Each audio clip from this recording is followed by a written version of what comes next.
Beed citizen live update. Parbhani येथील घटनेच्या निषेधार्थ बीडमध्ये आज सोमवारी संविधान बचाव जन आक्रोश मोर्चा काढण्यात आला। या मोर्चामध्ये भीमसैनिक मोठ्या संख्येने सहभागी झाले होते।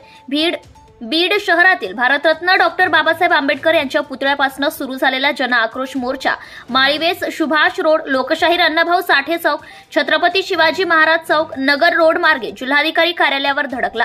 यावेळी उपस्थित आंदोलक काय म्हणाले पाहूयात। परभणी येथे पोलिसांच्या लाठीचार्जमुळे सोमनाथ सूर्यवंशी हा युवक गंभीर जखमी झाला व त्याचा न्यायालयीन कोठडीत मृत्यू झाला असा आरोप आंदोलकांनी केला। महिलांना देखील अमानुष मारहाण करण्यात आली असून अश्लील भाषेत शिवीगाळ करून अपमानित केल्याचं निवेदनात म्हटलंय। शहीद सोमनाथ सूर्यवंशी यांच्या हत्येप्रकरणी पोलिसांवर सदोष मनुष्यवधाचा गुन्हा दाखल करा। डॉक्टर बाबासाहेब आंबेडकर यांचा अपमान करणाऱ्या केंद्रीय गृहमंत्र्यांची मंत्रिमंडळातून हकालपट्टी करा। परभणीत महिलांवर अमानुष लाठीचार्ज करणाऱ्या पोलिसांवर गुन्हे दाखल करा।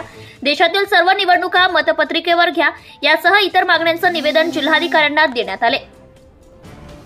या मोर्चामध्ये समाज बांधव मोठ्या संख्येने सहभागी झाले होते। सिटीजन लाईव्ह अपडेटसाठी शेख तालिब। मानव जातीचे उद्धारक, विश्वभूषण, विश्वरत्न, दिग्विजय नेते परमपूज्य डॉक्टर बाबासाहेब आंबेडकर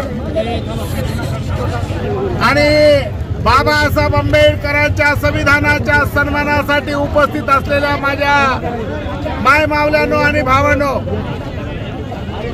मी इथं भाषण करण्यासाठी आलेलो नाही की ज्या ज्या वेळी बाबासाहेब आंबेडकरांची विचारधारा वाढते त्या वेळी प्रतिगामी शक्ती त्यांचं डोकं वर काढत राहतात। आणि म्हणून बाबासाहेबांचा विचार केवळ महाराष्ट्रापुरता, बाबासाहेबांचा विचार केवळ देशापुरता, बाबासाहेबांचा विचार फक्त भारत देशापुरता उरलेला नाही, तर बाबासाहेब आंबेडकरांचा विचार हा जगभराचा, बाबासाहेब आंबेडकरांचा नंबर 1 चा विचार झालाय। आणि त्यामुळं या शक्तींना असं वाटतं की बाबासाहेबांनी महाराष्ट्राला, भारताला पादाक्रांत केलं, आता बाबासाहेबांचा विचार या जगाला सुद्धा पादाक्रांत केल्याशिवाय राहणार नाही आणि म्हणून आमची इज्जत गेल्याशिवाय राहणार नाही असं त्यांना वाटतं। आणि म्हणून त्यांनी बाबासाहेबांच्या विचाराला दाबण्याचा प्रयत्न करतात। आणि ही केवळ बाबासाहेबांच्या घटनेवरती हल्ला नाही, तर हा या देशाच्या सन्मानावरती हल्ला आहे। हा हल्ला या देशाच्या अस्मितेवरती आहे। बाबासाहेबांचं संविधान एकट्या महाराष्ट्रापुरतं नाही,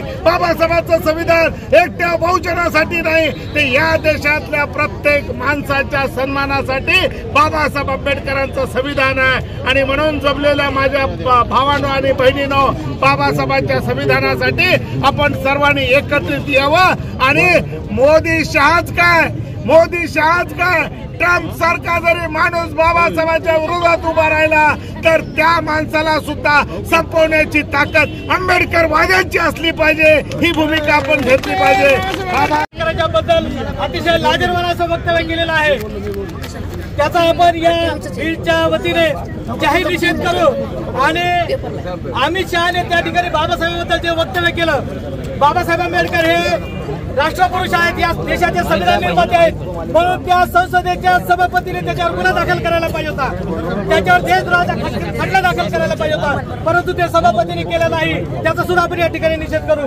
त्याच्यानंतर या परभणीमध्ये ज्यावेळेस बाबासाहेब आंबेडकरांनी लिखित संविधानाच्या प्रतिकृतीची तोडफोड केली, की तोडफोड केल्याच्या नंतर पोलीस म्हणतात की तो मरत आहे, मग ज्या ज्या ठिकाणी विटंबना होते ते सगळेच पागल असतात का? म्हणजे त्याची चौकशी होऊ नये म्हणून त्याच्या मागे कोण आहे, कोण हस्तगत हे कळू नये म्हणून त्याचा पुनरुत्थान म्हणून सांगतात। त्याच्यानंतर त्याच्या विरोधाचे आंदोलनकर्ते आहेत, त्या आंदोलनकर्त्याला घरात जाऊन पोलीस प्रशासनाने एवढं मारलं की सोमनाथ सूर्यवंशी नावाचा एक आंबेडकरवादी कार्यकर्ता त्या ठिकाणी पोलीस कस्टडीमध्ये मरण पावला। कित्येक महिला सुद्धा जखमी झाल्या, दवाखान्यात ऍडमिट आहेत। ही पोलिसांनी त्या केलेला सोमनाथ सूर्यवंशीचा खून आहे मित्रांनो।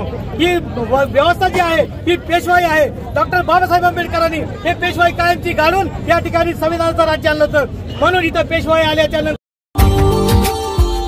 Subscribe now and press the bell icon. Never miss an update.